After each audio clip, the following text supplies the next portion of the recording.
There was a distinctive thwacking noise as each of Chevalier's personal archers, each attired in his own colors, fired at the village. The problem was, when they fell among their ranks, igniting tar and pitch that had been smeared all over the village in preparation. Fire arrows. For all their talk of honor, the steel men clearly didn't like fighting fair.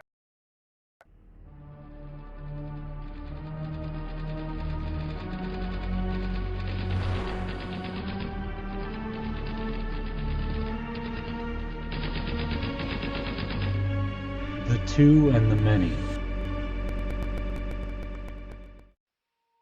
What started as a few crackling flames quickly raged into an inferno. Desperately, the bikers fired back, but their targets were atop a high hill, and the sun was rising behind the hill, rendering the nights naught but strange, long shadows. The Steelers, however, had no such problem, and rifle rounds cracked and whistled, turning the burning air into a lethal maelstrom of lead. "Murthan!" Orwick cried. It was enough to cajole the boy into action, and with a strain of concentration on his part, the flames hissed and died down. The effort was mighty, however, and Muthan slumped to the ground, half asleep and shivering. Orwick's eyes flashed with worry and anger, and he turned to call to his men to retreat. There was no one left to call to. Blackened corpses with arrows protruding, pools of blood on the floor, shattered mouths twisted into permanent screams. Chevalier hadn't even descended from the hill, but this round was won, and both he and Orwick knew it. "You're a coward and a fool, Chevalier."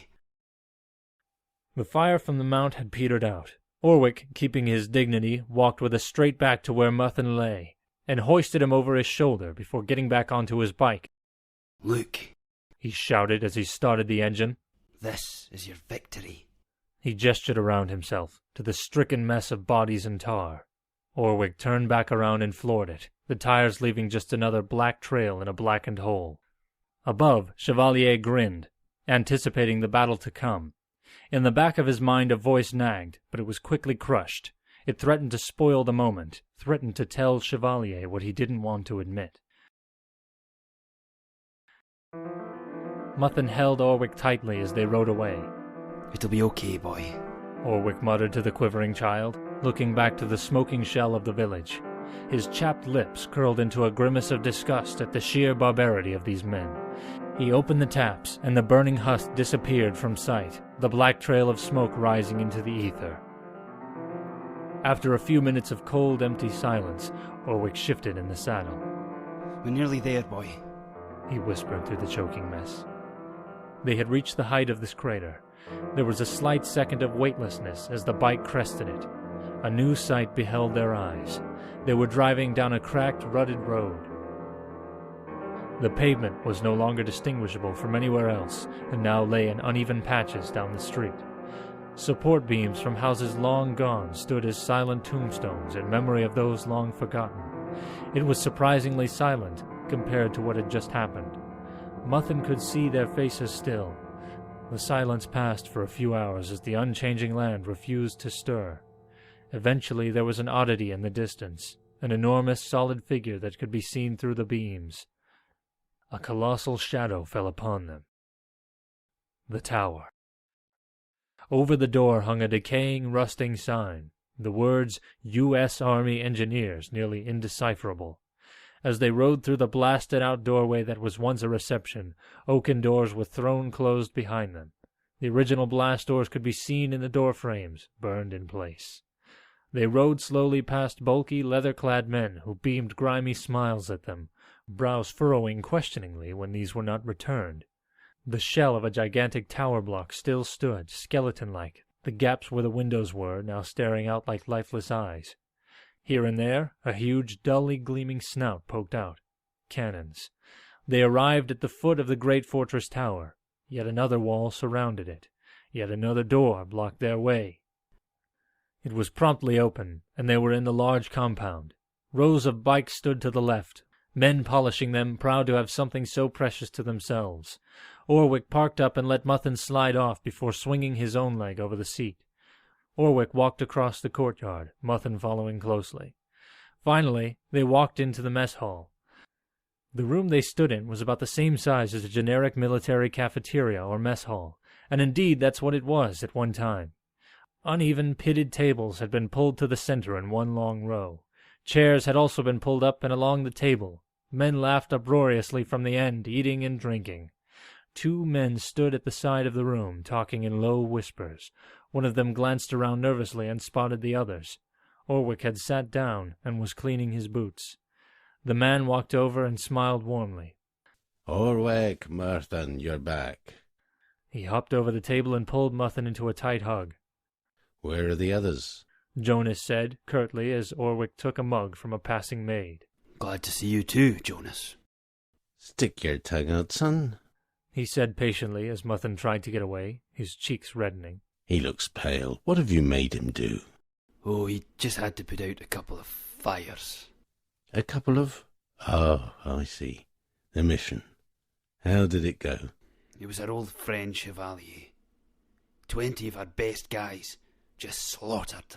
The concerned look fell from Jonas's face, replaced by one of cold anger.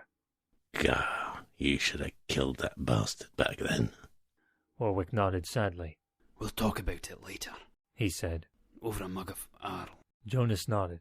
Where prying ears cannot hear unnecessary things. Mutton brushed Jonas off him and stood up, taking the hint. I'm going to rest a while. My powers drained me. He looked at Orwick.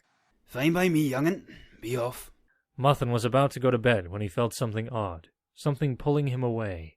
A shadow of the shadow of a memory tugged at him, made his feet move in the opposite direction. Why haven't you alerted the men yet? They're too large a force to move at speed. It'll take 'em days to reach here. Even still, we need to prepare, man. You're right, of course you are. I just wish we had more time. What about the boy? And what about the boy? You know who's commanding those knights. Murthan needs to be told. Orwick, I can't. Well, I will. Mutton's bare feet sounded hollow in the hall, muffled by the thick layer of dust that his feet kicked up, filling his eyes and making him cough. Even so, he liked it down here. Some of his earliest memories of the underground city were of this room, filled with stalls where representatives of the biker clans from the north, east, and southwest would tout their wares. Engine parts, oilseed for the fuel distilleries, millet and venison stolen from steel settlements in the rolling hills. The hustle and bustle of the marketplace rang in Mutton's head as if it were yesterday. There was no noise in the market now. Hadn't been for years. One by one, contact was lost with the other clans. Patrols sent to look for them never returned. All attempts at contacting them by radio had failed. Eventually, they simply stopped trying. Orwick joined Mutton in the very center of the vast deserted hall. But before he could open his mouth, Mutton spoke first. I know. You, How could I not? of course, your power. Not just that, I'm different to you. All of you. Those extra lamps that I need to see my hand in front of my face in my room. The fact that I don't need to blindfold myself when I step outside. The fact that I look into men's hearts with my power and still, after all this time, can see mistrust and wariness. I'm strange. And yet, Yes? I still love you. You, Jonas, everyone. This is the only family I've ever known, and the only one I'd ever want. You do know then What? that Jonas isn't your real father, and nor am I your uncle. Between the two of you, I've had way more father than any other man. Orwick and Mutton's eyes both filled with tears, and weeping openly, they hugged in the middle of the deserted marketplace, symbol of a declining people and dying memories. I love you, son.